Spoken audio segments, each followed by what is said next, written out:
Bonjour et bienvenue à tous pour votre rendez-vous hebdomadaire sur les marchés financiers. Revenons sur les faits marquants de la semaine. Une semaine marquée par la nervosité des investisseurs quant aux perspectives de durcissement de la politique monétaire de la Fed. Après un pic en séance à 1,80%, le 10 ans US est retombé vers 1,75, permettant aux actions de se stabiliser. Naturellement, l'indice Nasdaq et les valeurs de croissance ont été chahutés car plus sensibles à la tension obligataire. Les investisseurs ont cependant été rassurés par les propos modérés de M. Powell, qui s'est montré ferme sur sa volonté d'éviter que l'inflation ne persiste, mais qui a aussi estimé qu'il ne serait pas nécessaire de remonter amplement les taux directeurs. La première hausse des taux directeurs devrait arriver dès mars prochain, et la réduction de la taille du bilan de la Fed devrait également commencer peu de temps après. En Europe, le nouveau président de la Bundesbank a déclaré que la BCE devrait rester sur ses gardes face à une inflation qui pourrait rester élevée plus longtemps que prévu.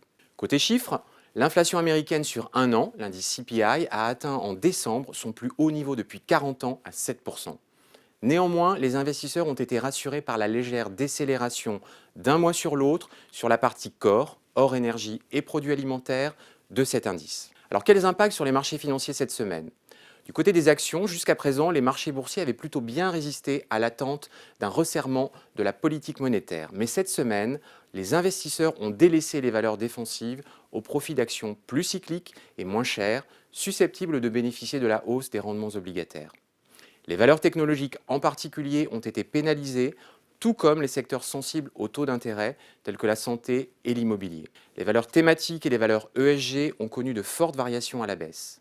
A l'inverse, les financières, notamment les banques et les compagnies d'assurance, ont bénéficié des anticipations de hausse des taux d'intérêt.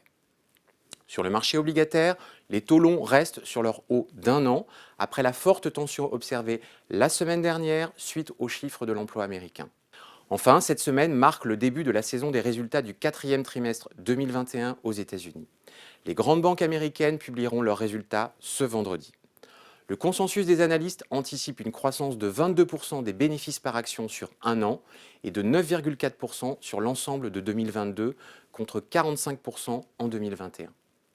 Les points d'attention de la semaine seront les tensions entre la Russie et les États-Unis concernant l'Ukraine et le retour de la volatilité sur les marchés actions.